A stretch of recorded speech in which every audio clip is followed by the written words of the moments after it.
Anyone who likes cinematography or wants to be a cinematographer wouldn't look at The Princess Bride and think, that's the way I want to light my movie. And yet, it's still a fantastic movie and shows you that cinematography isn't as important as you might think.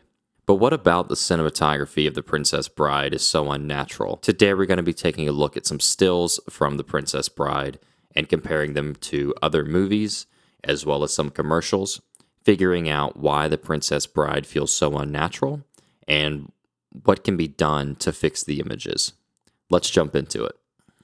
So this is the first image we're going to take a look at today, and there's a couple things wrong with this to my eye. First being the general exposure levels are a little bit off. You can see that the motivation for the light in this scene is meant to be this window here, and yet the exposure out here through the window is a bit too low for the levels you're getting on the interior. The levels on the interior look like the evenness and the softness of a bunch of interior lamps that you'd have in here. So it doesn't look like it's being lit by the window, which kind of the composition is implying. Secondly, the temperature of the window out here seems a little bit cool and also a little bit purple, just looking at the monitor. So there's kind of an inconsistency of color temperature, inconsistency of exposure. And on top of all of that, the everything outside the window, although it is so far back in the scene, it's pretty in focus.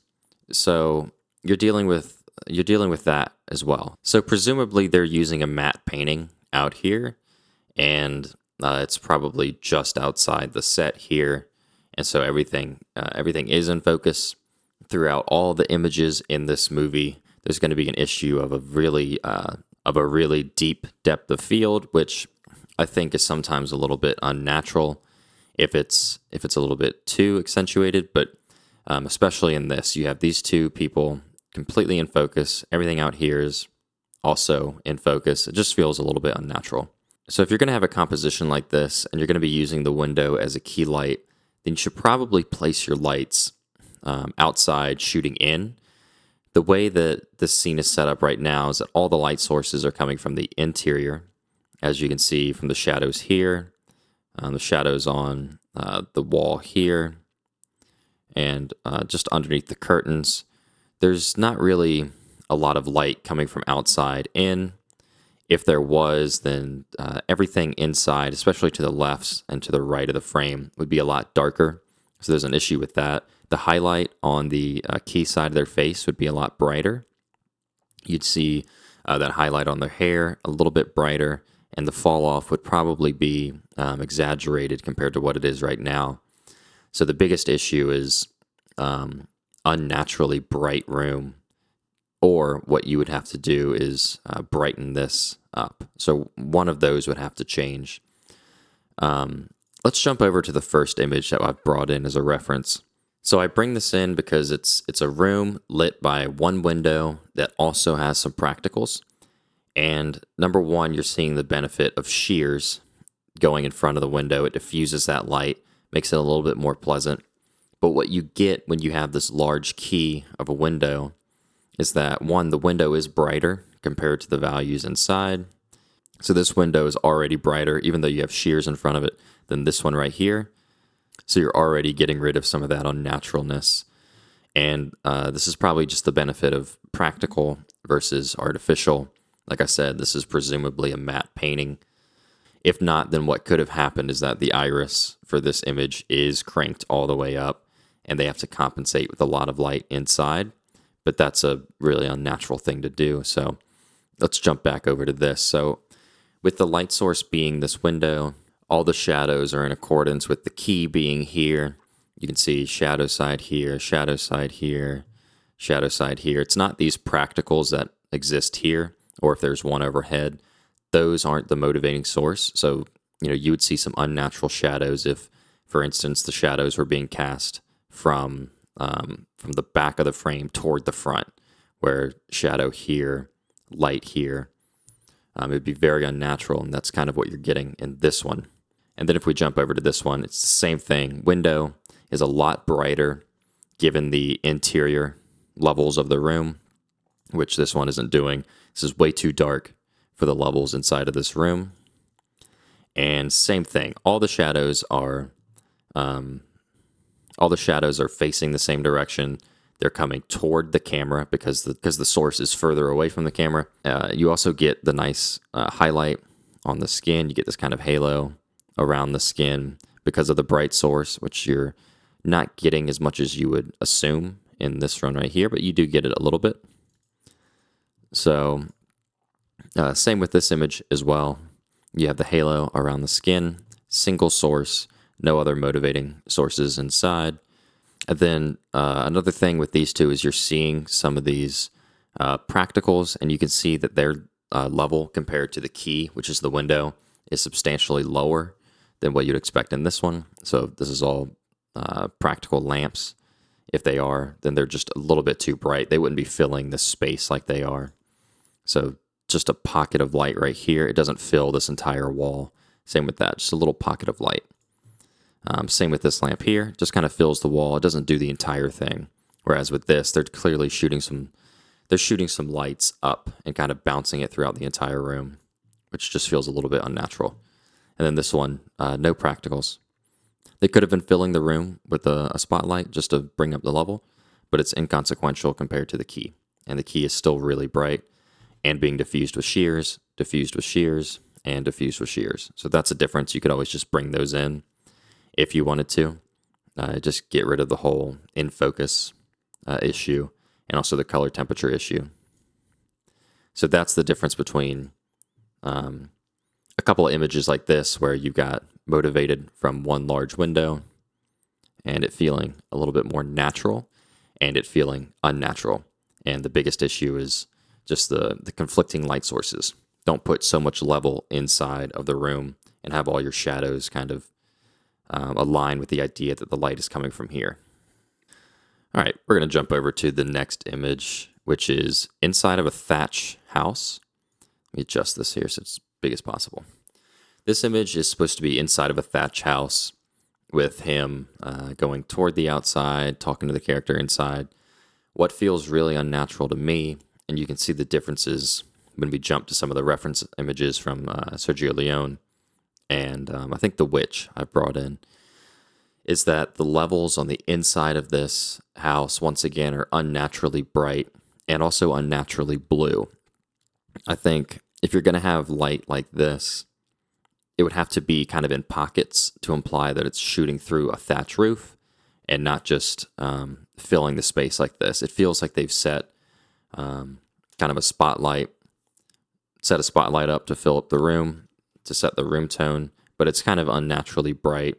And it's also, if they want to keep it exactly like this and fill it like this with kind of this big soft source, they could also change the color temperature, which I have done, and I'll show you kind of the difference. But if we jump over to some of the references, something like this, where you see shafts of light and then most of the image is in darkness, this feels very natural, where it's the same kind of source where there's hay. This is a thatch roof. This is in a barn. So pretty close, but you get the idea where it'd be a lot darker inside, and then you would just have kind of shafts of light hitting key areas. Same with this one, also Sergio Leone, where it's shafts of light, but the rest of the area is in darkness because there's nothing really to motivate the light in those areas, unless you had kind of an interior fire, which we see here from The Witch. This is also, I think there's a roof above her here, and they're in a house. It's enclosed. I think there's a window to the left here, and then an interior fire. So if you wanted to set some tone, you could do kind of like a 3200K fill in here, but you have window to the left and window to the right. So that's kind of motivating the light here, the key, and then the hair here. So it kind of makes sense. But with this one, it doesn't really make sense because he's at the door. He's exiting. Presumably, they've got the rest of the house kind of around the two of them. So it doesn't make sense for it to be as even and consistent, and also the color temperature that it's at. And then same thing with this one. You've got just the one the one key light here, fill, and they're probably just shooting a lot of light through it. So same thing here, just one key coming through the room, so just one point source, probably no fill on the inside, maybe just some bounce boards just to get a little bit in. And then here's another shot that's also pretty comparable to, okay, so now we're jumping back between this and this. So the difference in level is the biggest thing, where you can see this looks natural for the given amount of light out here. If she were to step under this barn, this is about how dark it would be. And it's pretty comparable amount of level out here. And yet when you step in underneath here, it's just way too bright. It looks unnatural because of it, unless you were to motivate it by changing the color temperature as if it were a fire, and then bringing down the source just a little bit. And that's what we've done here in this image through a couple very rudimentary masks, which could be improved. So if I were to do something like this, you could start to see something that potentially feels a little bit more natural. Not that it's 100%. Very rudimentary masks. But say, there's a reverse shot and you can see a fire in the inside of this house, like to the left or something. You could then motivate it, bring the levels down, of course, but, just introduce a little bit of warmth, make it look as if it's motivated by the fire. Here's a full screen.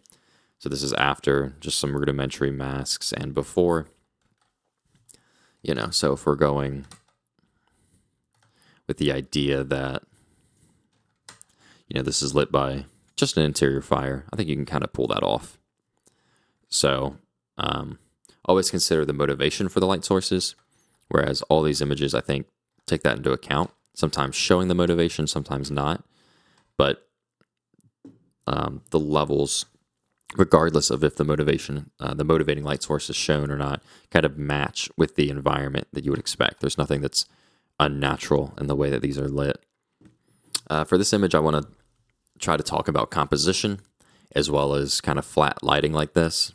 I think if you're going to go this flat, it would be better to put the camera a little bit lower and facing directly to them, so that their skin is against a kind of the blue of the water, the green of the trees, or something that's just much further back so that it can be blurred out. The issue with this right here is that they're against these kind of mid-tone leaves on the ground, and they just blend in a little bit too much. The fact that everything's a little bit too soft also doesn't help. Looks like they're underneath a canopy of trees, so they're not really defined against the background. What they could have done is throw in some kind of a hair light at a higher angle to kind of pop them out, or just put a floppy up to their right side and kind of give them at least some kind of shadow side so they don't really fall into the background as easily. But that's kind of the difference there. I think with this one, the biggest thing is composition. Of course, it has to do with lighting, but you can't really take a knock at that because it's 100% natural. Looks like they're underneath the canopy of trees. And what would have really helped is just bringing that camera down a little bit more frontal to them, and so they pop out against either the blue of the water or the green of the trees in the back. This image I want to talk about a little bit because I think it's probably the most egregious one in terms of unnatural lighting. You have a really strong backlight. I don't know if he's against a matte painting or if this is on location. It's probably a matte painting, I presume. But really strong backlight, and then two sources directly in front of him, two pretty hard sources in front of him, kind of filling in that light. Something that really pops out to me as being unnatural is for how strong the backlight is. There's no separation in his hair. The backlight doesn't seem to be hitting him and kind of separating him from the background, despite that being the motivating source. Whereas if you see some images like this, you can see how strong that halo is on the subject whenever you have a backlight that's that strong, and it kind of separates them from the background a little bit. And then obviously the levels as that light wraps around. are just a little bit lower than what you're seeing here. And you also have, they probably have fill on this side, fill on this side. So you can see it kind of wraps around, but it definitely gets darker toward the middle. Same with this. If you're going to have a backlight, you're going to see it play through the hair, especially when you have hair like this, and you don't see that at all. So it's very unnatural. It's almost as if there isn't actually a light, and it's just kind of part of the painting to look like this, to look like there's a light, but highly doubt that's the case. And yet that backlight isn't touching him at all, which is very unnatural. And then same thing here. Strong backlight, you can kind of see the halo around him. They probably have a whiteboard here because you can see some of the bounce up in here. Probably whiteboard to the left, whiteboard to the right to fill in some of the shadow. Otherwise, he'd be way too dark whenever you're doing lighting like this. Probably whiteboard here, or this is natural, but you have kind of hair separation, wrap around to the front, and then you have some fall off over here. So it also helps to get some shape, which you're losing all of that here. Zero shape. It's fill, completely filled in, no separation from the background. So he does not look a part of his environment. And so what you might do to fix that is, number one, if whatever hair light they have back here, just point it more at him so that he's separated from the background. And then if you wanted to have it wrap a little bit, you can have kind of a strong key side, and you can have it wrap either to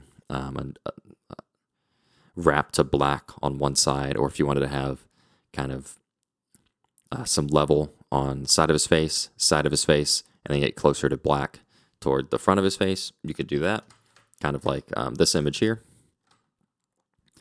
Or, like I said, you can go from key, wrap. This one has a little bit more fill. You can see it gets brighter here, actually. But if you wanted to go from key and then wrap to like negative fill over here, you could do that as well. But in all of these, it's bouncing a little bit back in. But in this one, it's just too much bounce, and then not enough separation.